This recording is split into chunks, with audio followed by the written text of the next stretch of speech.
Good afternoon, fine gentle people of YouTube. No fiber optics for this tank. Check that out. Got these little micro, itty-bitty little LEDs from Amazon. They come with resistors. Should you be feeding them more than 3 volts, but luckily the MFU, MFC, DMD, whatever, the brain box there, it supplies 3 volts. So what we're doing is we're going to cut off all the LEDs on the harness, and we have direct micro LEDs in the light housing. Ain't that cool? Little guys. They fit in really well. Also, for design inside of the tank, now let's just do this here. Come on. The back, we're going to have, check that out, 2 working red rear lights for brake lights. Yeah, not like the tanks can see out that well to see the brake lights, but either way, it's just cool. I was able to do it. Micro LEDs, got the inspiration from one of the dudes on the forums, so we did it. Just a button cell just to test that. So yeah, and then it just shoves right in. The wires will shove in through the hole meant for the fiber optic. Might as well let you actually see. So we just fish these fiddly sons of... Come on, there we go. Fish the wires through, and ba-bam! Fits right in place. The little... Well, it's not glued. I'm going to put a tiny bit of heat shrink tubing over these wires just to make them more... Actually, we're not even going to really see them once we paint. But yeah, I'll put tiny bit of tubing over them. Even the kit calls for little bit of tubing over the headlight somewhere here. No, headlight's already in there. Headlight. Where is it? Yeah, there it is. And yeah, whatever. Aye! Okay. Whoo boy, a little warm in the basement today. It's been in the 90s. It's toasty out there. Our air conditioning upstairs was not performing up to snuff, so we had to have the professional come in and rejigger our ductwork. These front tensioners look like they're a little high. I have to drop them down a bit. Okay, whatever. Let's get to where I'm gonna try to figure out where I left off. It was somewhere about here, with all these tiny little itty bitty things. So we got to put together the machine gun. We start putting turret rotation motor and some other bracketry in there, and start building the base for the main gun. There we go. And I build his tanks. And I started yapping about Gunpla stuff last episode. After this tank is done, I might not do another tank next. I might do a Gunpla, but it will still be tank themed. Yes. I don't know. Who knows? Whew, man. I'm all loaded up on caffeine right now, and man, I don't know. Quarantine and caffeine put together, who knows? I love little lights on my tanks. I like the Sheridan. Damn its weak-ass tracks that broke sitting on the shelf, but that floodlight on the Sheridan was just ridic. I love that thing. But yeah, let's stop bullshit and get back to work. Alright, BRB. Well, son of a bitch on a popsicle stick. Any substantial progress immediately must be rendered invalid. Every damn time. I don't know how this happens to me.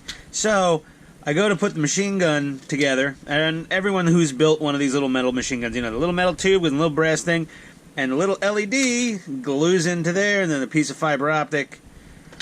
Guess what went missing? Yeah, my machine gun LED. It either didn't get packed in my kit, or while it was sitting on the parts table across the garage, in a neat pile, with everything else from the electronics that did not disappear, I couldn't find it. I vaguely remember that I had the machine gun LED. I think, maybe. I've built so many damn tanks, the memories blur together. You know, it's like I wish I had the same problem with women when I was a teenager. This is, you know, oh boy. So we've got the LED, we got the wiring for the headlight, and you can see the handiwork for those rear taillights. Really tiny wires, you know, the normal foil tape, and then I just put a JS-2 harness on it, and I'm going to wire the end of this guy. I'm going to splice this into the normal lighting unit for the head and tail lights, and we're going to be rocking and rolling with awesome, like, direct LED lighting. I like it a lot better than the fiber optic. A, you get better light. The fiber optics, if you do them perfect, they look okay. And if you're like a normal person, or even subnormal, such as myself, you do the fiber optics, you're lucky if the damn things work at all. Like, you crack them, you get them reversed. Don't even start me on that Leopard 2. I love my Leopard 2. That tank is cool as hell. Big mistake doing the Hong Kong RC chassis, but other than that, fantastic tank. The damn fiber optics in that thing. Oh my god, so terrible. The fiber optics. If I had it all to do over again, I'd just buy a million of these little micro LEDs, and I'd put them all directly in all the taillights, headlights, everything. Everything would get micro LEDs. Don't care how much work it involved, because it's got to be better than doing all those damn fiber optics. The gymnastics of those fiber optics is not something. I'm not an agile guy. I am on a diet, however, and according to the $20 Amazon scale that we've had for almost 10 years, who knows how accurate that damn thing is anymore, I'm down 7.5 pounds. And this is my first cerveza of the day. I have not had any normal beer in damn near 2 weeks. I mean, for light, low-calorie beer, again, I'm sorry, I keep shilling for Yingling. I wish they would sponsor my build videos. That would be cool. Yeah, you know, maybe I don't know. They're in Pennsylvania. They're probably got some of that Puritan blood. Who knows what? I'm not getting into that stuff now. But, yeah. So, we have a turret rotation motor on. Got our LED in there. We got a machine gun. After it took me an hour and a frickin' half to dig up. Luckily, I have oodles and oodles of random LEDs from throughout the years, and I happen to have a micro orange LED. I bought it for some reason, but yep. We just collect LEDs here just in case. So yeah, so we have a machine gun light back again. You know, this damn light, if it was in the kit and it was in this garage and it didn't get vacuumed up by the air conditioning contractors accidentally, because, you know, they were working down here doing a lot of hard work. Kudos to them. We have cool bedrooms now. But, hey, they could have fell off and they got knocked off the table. It could have gotten vacuumed. I don't know. Could have got swept up and thrown out. Whatever. We will never know. But maybe someday it just turns up. Either way, I may call Tamiya and see if they want to send me one as a courtesy, just in case the one I've boogered together dies at some point in the future. And they're good guys. They'd probably just send one. They'd be like, here you go, dude. We're sick and tired of hearing from you, Ian.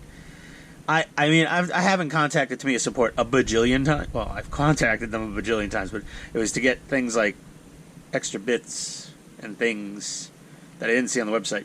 But mostly, I've only contacted them a couple times for warranty issues. Really, out of all the kits I've ever built, I only had to call them once for the mismatched gearbox on the Ag Panther. Weird, I know.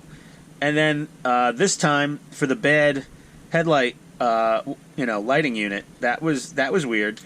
Honestly, I mean, I rarely ever have any problems with Tamiya tanks. I guess you build enough of them, sooner or later you'll get one that's ever so slightly defective or mispacked. But Tamiya always makes it right. Love working with them. And you know what? You call them. They're in California, so you got to wait until lunchtime on the East Coast. But you call them. Not right now. They're short-staffed, so at least you email them. But you know what? They get back to you. They get you the part. They're pretty good guys there.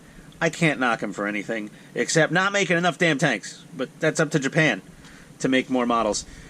Which is why I don't foresee another cool new Tamiya tank coming out anytime really, really soon. I'm sure the Wu-Tang flu has delayed many financial investments in making molds for 16-scale RC tanks and all the research and development. They have to fly around the world. sometimes to record sounds from actual tanks and gunfire noises and all these other things. So, guys, don't expect a new tank anytime soon from Tamiya, probably. It used to be kind of, sort of, once every couple years. I think we're skipping a year, if not more, before we get the next cool thing. Even though they have a lot of 16th scale molds, they could upsize to make. I mean, they have a lot of 25th and 35th scale, 24th, 35th scale, and whatever that intermediate. I think it's 25th scale. They could just, in the CAD, just make the molds. The mechanicals are all very basic and similar between every Tamiya tank. They could do it, but I don't think they are. Austerity measures may be in place at Tamiya Japan, I'm not sure. So either way, auto exposure is really pissing me off again today. Thank you, GoPro. I gotta get a real camera for that. I thought the GoPro was a real camera for doing stuff like this, but I guess it's not. So we finally we got this stuff done. We've got this little doohickey put together. This is what the barrel's gonna rotate up and down in. I don't like it. I mean, it's okay, but it should have ball bearings. We just got poly caps. It was really stiff. I put a little grease, ceramic grease in there, and it's better. And I'm sure it's enough, for the barrel to go up and down. But I don't know. B- right there. B-. I don't know, Tamiya. It's okay. I'm not going to criticize you too much. So we're building a main gun. Boom, boom. We got the big stick coming in. Okay, dokey. We got a metal primer. Got to shove the light in the hole, colonoscopy style. Whew. Okay. Doctor says to you, okay, put your hands on the countertop. Okay, bend over. This won't hurt me a bit. All right. So once we have the doohickey up the gun barrel's anus, we glue on these little things. Be very careful when you're doing things like this, because you screw it up. Oh boy, you're going to look like an idiot. Note direction. Prime hold using blah, blah, blah. All these things. And this goes in there. Okay. We're going to get the main gun done. Hell or high water. We're going to finish this page of instructions today before I get evicted from the basement by the better half. I'll BRB. Welcome back, everybody. Let me tighten the cap. I didn't tighten the cap on my glue 2 weeks ago, last time I was down here. Jeez. So we got the barrel here. We got this little guy. We've got our DKLM RC muzzle brake. Do you need to do it? No. Do you want to do it? Yes. Look at that casting texture. They did a lot of research on a real muzzle brake. Okay, sorry. Focus, you son of a... And then we've got the plastic Tamiya. Now this time, there really is a difference. Okay? You've got the bolt, and you've got like a little pin doohickey. Okay, this thing's just way nicer. It's like a insy-binsy bit longer. Barely. No, it's about the same. Really, the difference is right there. And the fact that you have, all the seam lines. Like, I don't want to go through all the trouble of filling all those things. That's a pain in the butt. So we primed it. We got the metal barrel. We had the crazy glue in and install. Oh, God. These two little bolts. They don't actually hold it on to the barrel, but they're like correct or whatever. So those are a joy to get in. We got this little guy on here. So I don't want to, end up painting the tip of the flash unit here. So I'm just going to hit this with a little olive drab, little TS5. I'm just going to whack on a little coat of paint onto the whole thing. That way, when I go to finish paint it, I could just avoid getting too much paint on there. And so I get the back of this with something green in case when it's in this whole assembly for the slidey inny outy, you start seeing some not, green paint. That would be stupid. That embarrassing. I am already an embarrassment of the modeling RC tank community. Hopefully I'm an entertaining embarrassment, but that being said, let's get some TS5 on here. And this was fiddly to put together. So this guy, you got to get these two things in there just so, and then, you know, make sure. And I'll tell you one thing, this is like this. I've got it aligned correctly. It doesn't move all that well. I mean, I don't know why they couldn't do something with ball bearings in here. It feels like it's rubbing a little. I just don't love it. It's a little gritty. I don't know.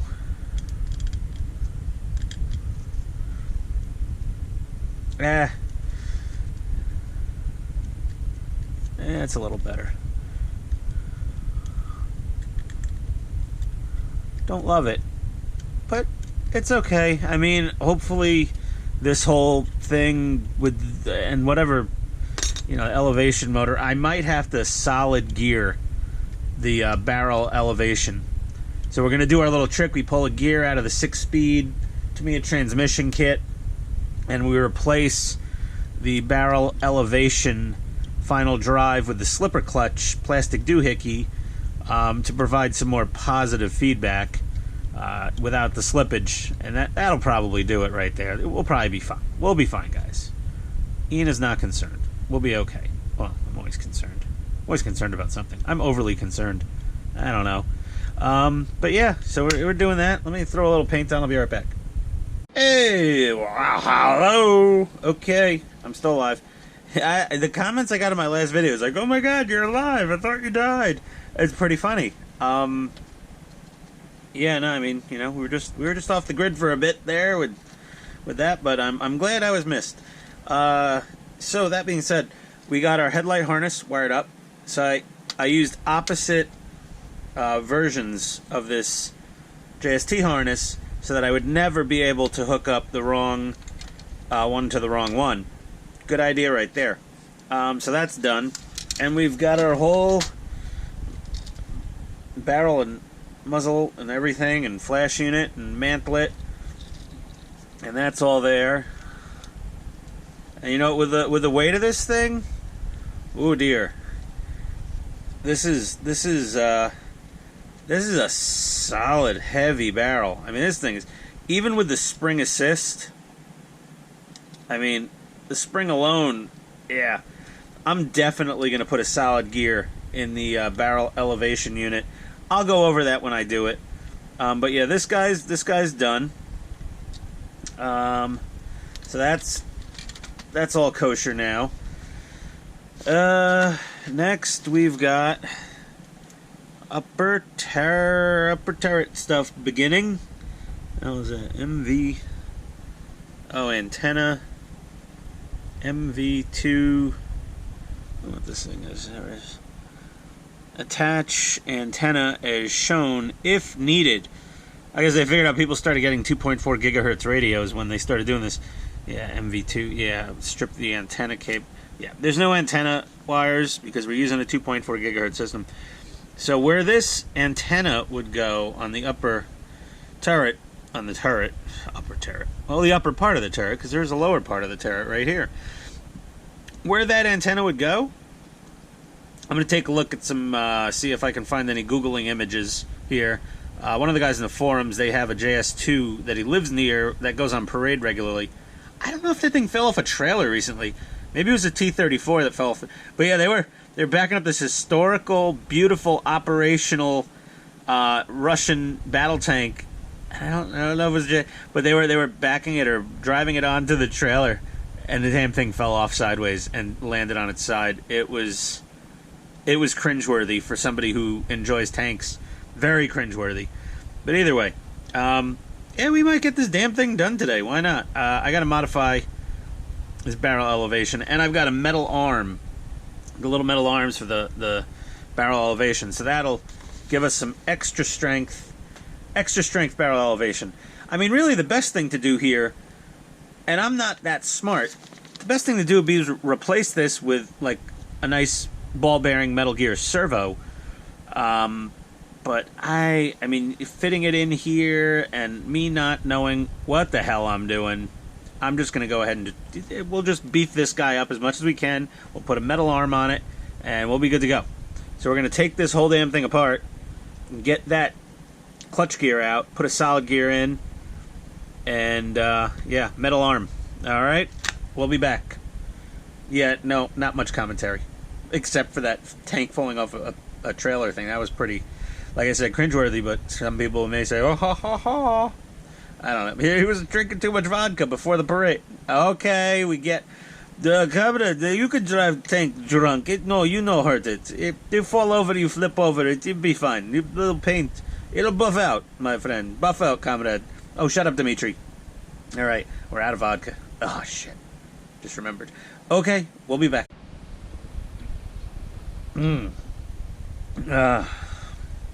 Okay. This is the Tamiya 6-speed gearbox kit thing. Very cheap. You get a lot of gears in here. Okay, and you get... I've already used 1 or 2 of these, and I have 3 more of them.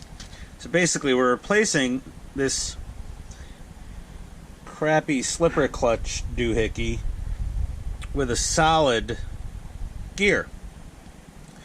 So we've pulled the E-clip out of the unit, and you know what? Oh yeah, we need an eensy bit of grease here.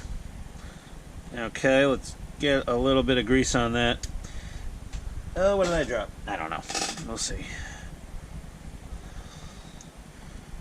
Get a little... Oh my god. You know what? That really fits in there snoogly. Okay. And I've done harder ones than this, but this isn't too bad. So we just need to get this guy back into the transmission, whatever it is, the gear train. There we go. Okay, we get her lined up. We drive that pin back home. We put the E-clip back on, and we're rocking and rolling. I'm not going to do an E-clip on camera, guys. I mean, really, asking for trouble is an understatement there. But we also got our little metal arm, so we're gonna get this done.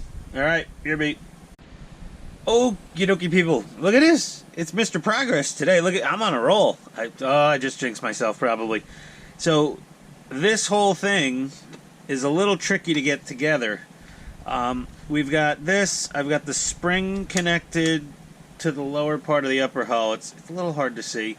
It's all in the instructions. We've got the elevation arm there connected. We got all our wiring going through. Double side tape the flash unit up here as per the instructions. Now I've been trying to test fit this together, and there are some posts in the upper and lower part of the turret index beautifully. Now my suggestion, and what I'm going to do, is glue these two together. We still have some wiggle room here with this, because when you go to put this on, there's a tiny, let me try to show you, there's a tiny bit of wiggle room where you can get rid of or unfortunately expose like a panel gap, misalignment. So I want to get this thing aligned perfectly. So what I'm going to do is I'm going to glue the top and the bottom of the turret together first, let those fully set, and then I'm going to glue the mantlet. Well, this is the I don't know, whatever. This is the mantlet. This is technically part of the hull of the turret, and this is the mantlet. But either way, we're calling this whole area the mantlet. Glue the clamshells together, then glue this on very gingerly so I can fettle and align. It's a little fiddly. It fits beautifully. It's just it doesn't click into place with no margin for error like a lot of things, Tamiya. There's a little margin for error where you can wiggle it up or down a little bit and potentially booger it up a bit. And if anyone will booger something up, it's me, of course. I'm going to do my best. I need a few minutes. My battery is dead. I got to recharge the GoPro. I'll BRB once again. Peace out. Jumpin' Jehoshaphat. You know what Bugs Bunny used to say? I'm not sure. Or is that Daffy Duck? This is one of the fiddlier turrets I've ever had to glue together. I had to break out another bottle of extra thin. I needed volume. You need a lot of glue here, and you got to use a lot of pressure, and press everything, and keep it into alignment, and dump wads of glue in here, so that it starts squeezing out, so that you get a good alignment. And my alignment is decent. I think it's good. I think it's pretty good. A lot of these sins get covered by the paint. And, you know, we're gonna do a NATO black shadow coat, and then we're gonna do a little flat white highlight coat, and then you know, then we're gonna do the green over that, and then a lot of more paint and some weathering and stuff. It'll all be hidden, but I just wanted it to be as well aligned as possible, and that's pretty much dead on balls right there. That's looking good. I'm gonna leave it in a vertical position. It's a little off balance there. Forgot to swap the battery, dummy. Yeah, so I don't know if you're... Son of a... Don't know if you heard my OS word before, but yeah, we were just talking about squeezing that thing and and now we've got the geared turret ring and all the little bitty fancy nice things for the top of the turret. Great. Fantastic. And then the turret goes on the upper, and then a blah blah blah. Power switch. Where's that go? Where do we put the damn switch? Why is it there? Do I have to pull the turret off of this thing to turn on the switch? That doesn't make a hell of a lot of sense. Secure switch with double-sided tape, making sure that it can be turned on and off when loader's hatch is open. Oh. Okay. Okay. Alright. Whatever. Okay. Well, we're gonna... I don't know. I probably have to go back a few pages to get the lower hull stuffed with electronics and whatnot. But you can do all this stuff if we wanted to. Whatever. Okay. Yeah, I gotta let this dry for a bit. Auto exposure, you blow ass. Is there a way? Can I lower this? Let me see here. Can I get my light a little closer? That helps a little bit. Yeah, that might work. Okay, I'm feeling very claustrophobic. Got all these umbrella light things right over my head to try to give you guys decent exposure. I hate the GoPro's auto exposure. It's such crap. Alright. This bottle of extra thin is not much left, and it's pretty cloudy. It builds up plastic residue, melted plastic because it's just basically plastic weld. Okay, we'll do this. No more beer for me. I'm on seltzer now. I've hit my carb count limit for the day, even with the light beers. Basically, 5 light beers is like 1 IPA. So that's why I was getting fat. It was the IPAs. Oh, I mean, it might have been the complete lack of physical activity from working from home for 4 months so far. But yeah, once you hit the the 25 cents with a 0 after it, you gotta drop a couple pounds. But whatever. Okay, I'll get some. I should probably eat something. What time is it? I don't know. It's like 3 o'clock. I haven't eaten anything all day. Should probably go eat some cheese and a plain hot dog. Oh, this diet is terrible. All right, BRB. Hey, look at what we got. It's almost a tank. Look at that. We got the turret done. Got a little hatches. Those are good. All these little metal handles. You gotta drill a ton of holes. Some of them have holes already. Other ones, you need to drill them with the right size drill bit. We've got the upper on the lower. I'm liking these gaps. I'm liking the front. Not too bad. This is all looking good. This is pretty heavy. I don't even have the DMD or the MFU in here. MFO, whatever. You know what I mean. Or the battery. Or the speaker. So we got to put everything in here. But yeah, here we go. We're getting damn close. These idlers are way too close to the front fender. There's not enough room for track to go in between that fender and that wheel. I just have them adjusted wrong. Nothing wrong with the kit. Oh, those ball bearings. Those ball bearings spin so nice. Okay. Well, that's it for this episode, guys. This is some solid this is probably the most progress I've ever made in any build video in one episode, probably ever. And I've been down here all damn day. 11 a.m. to this has been almost 6 p.m. So, almost 7 hours. Well, 5:30. Whatever. It's been a while. But yeah, she's coming along nicely. This is a gorgeous tank. It's just beautiful. It's got a huge gun on it. Very nice. So we're gonna once we get the electronics in it, we're gonna give it a test run, and then I'll go around and go about finishing it. What is this? There might be some crazy glue residue. I can always sand that off. Little tow hooks. These are nice. But yeah, there we go. Look at that. I actually got crazy glue on one of my lips. I don't know how the hell that happened. But yeah, I've been picking crazy glue off my fingers, and this is not fun. So wife wants dinner soon, which is my duty. So I'm just picking all the crazy glue off of my fingers. Okay. With Gunpla, I hear there's no glue required, but from all the Gunpla I've seen, if you don't want, seam, joint lines, seams, whatever, you're going to use glue. But not crazy glue, hopefully. But yeah, I like that. Very nice, very nice. So, that's it. This was part 4, I believe? Yeah, I think it's part 4. Next time, we hopefully will have the principal construction fully completed on this tank, and we will get to painting. That's where the slowness happens. Painting and the weathering and the thing. I'm not going to go crazy weathering this. I'm going to just some minimal effects, nothing crazy. Guys, they dent these fuel drums, and they heat them up and make dents or bullet holes or drips.